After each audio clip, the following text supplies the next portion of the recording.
is what you do with Hamas, which wants to annihilate the Jewish state and does not want peace. That is a problem. The fact is that the Palestinians have lived under occupation, and Gaza They're not under occupation. They have their own state. That's nonsense. Is a state, that's nonsense. And it is run by Hamas, and they had one election, which, as Trevor said, the people voted for Hamas. Hamas then killed the opposition, and they've never had an election since. But they could have a state. Douglas Murray has been out in the field educating his opponents about the war in Gaza for a very long time. Almost 10 years ago, he had a fiery dispute over the newest bombing campaign of Israel in 2014 after being attacked with rockets by Hamas. And today, we are going to watch how he handles the debate of a lighter version of this war in contrast to what we currently have today, against a woman that gets emotional and the discussion escalates quickly. Let's get into it. And what we've seen, yet again, is that Israel has shown complete disregard for humanitarian issues.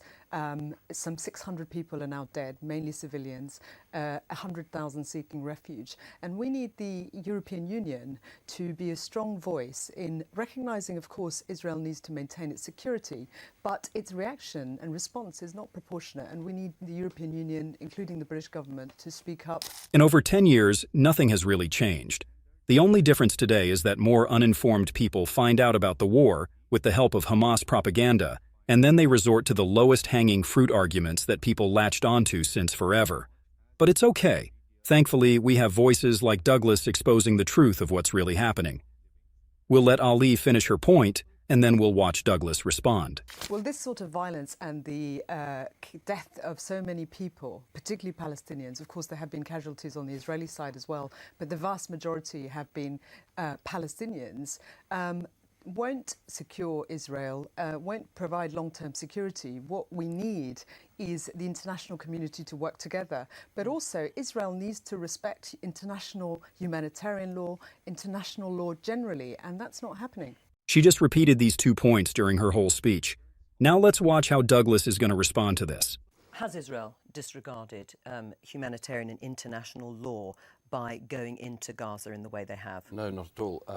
Apart from anything else, the very muted response, and indeed in many cases a very encouraging response for Israel from the international community, is, I think, testament to the fact that it is playing not just by the rules, but by the most stringent rules imaginable. The reason why the casualties exist in the Gaza is obviously because Israel is trying, as an operational objective, to stop Hamas and other jihadist groups from firing rockets into Israel. In order to do that, Israel is carrying out a very, very targeted campaign. Now, it is inevitable in that civilians are going to be killed as well. And one of the reasons why that is happening, excuse me, if I can just finish, one of the reasons why it's targeted, because they are trying to get the launch pads that the rockets are coming from. The dirty tricks Hamas used today and yesterday coincide with the tricks they've always used.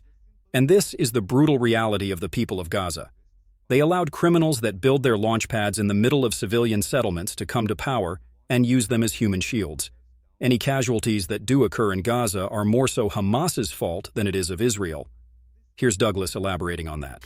Now, one of the reasons why there is a problem from this, of course, is that Hamas has, and incidentally CNN has the tape of this, among others, has been encouraging the people of Gaza to, quote, protect the houses of Hamas commanders, to actually congregate around areas which the Israelis have dropped leaflets and texted civilians to say this area is going to be hit. Hamas has actually tried to maximize the casualties. So that's the first point.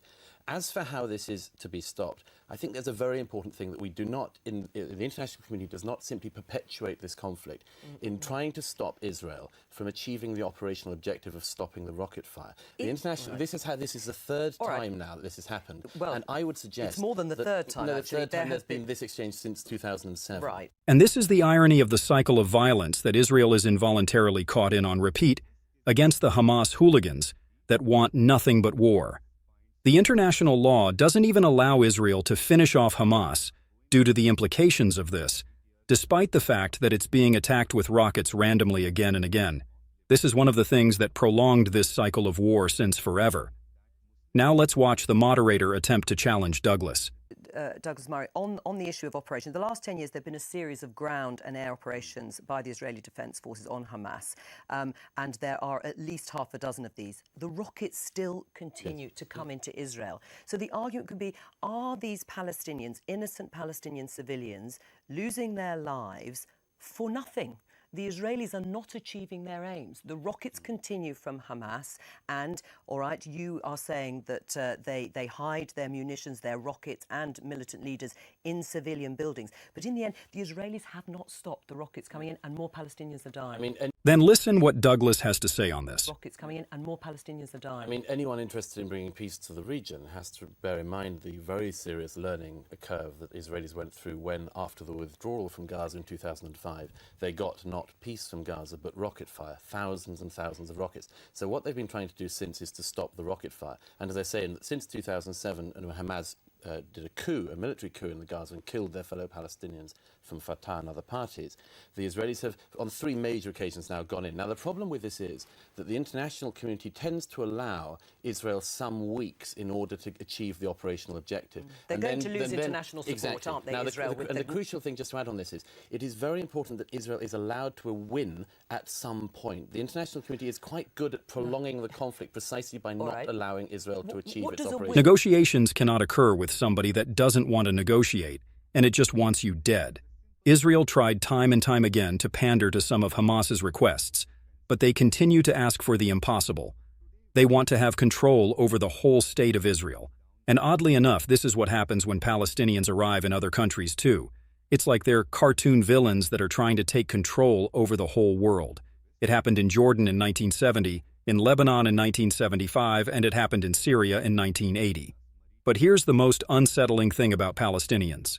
The people of Gaza actually voted for Hamas, and they voted knowing what would happen.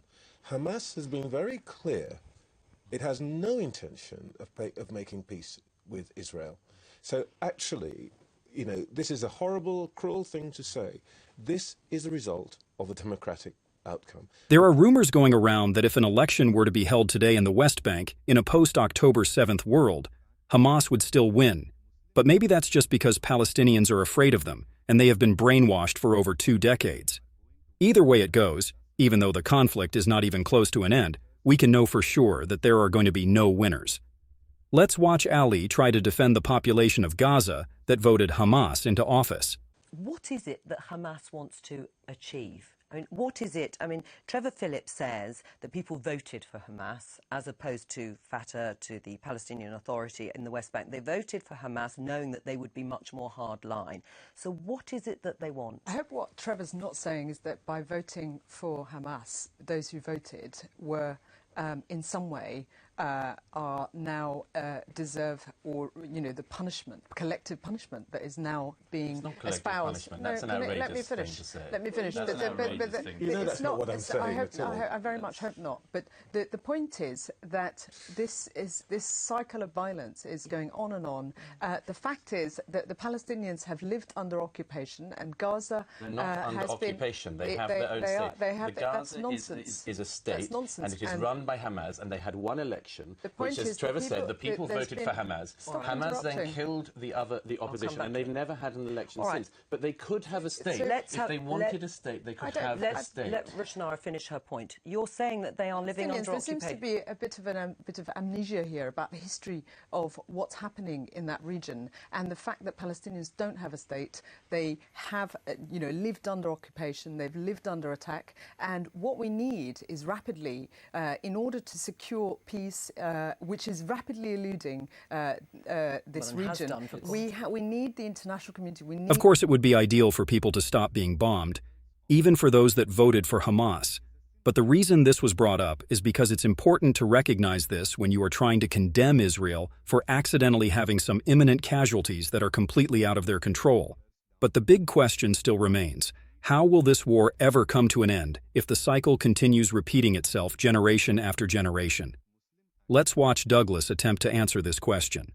The end of the conflict will be fastest brought about by Hamas being thrown out of the West Bank by the Palestinians of the West Bank, or by any other force available. We've got to remember this. The two-state solution, such as it is, and it's a dream, but it's still a possible dream if you talk about the West Bank. Do the Israelis genuinely believe in that? Yes, I think they do, with the West Bank. The thing that is a problem, and is an irreconcilable problem at the moment, is what you do with Hamas, which wants to annihilate the Jewish state and does not want peace. That is a problem. The real problem here is the agenda is now being controlled by people who don't want peace, whether it is the settlers on the West Bank or it's Hamas. right. That's the problem. Absolutely. I can How do assure we you wrest the settlers do agenda not. out of the hands of those groups of people who, Yeah, by the way, yeah. are not states? Yeah. These are gangs. Sure, and unfortunately, Gaza is run by a gang. Let's leave it there. Thank you both very much. And it's just the way that it has to go. There are no simple answers to this multi-layered conundrum. But one thing's for certain. Uninformed, emotionally charged peeps like Ali are going to continue to eagerly pick sides based on emotion without any context, and people like Douglas are going to have to continue to make people realize the truth of what's really happening in Gaza, and not what Hamas propagandists that have surprisingly large control over some medias want you to believe.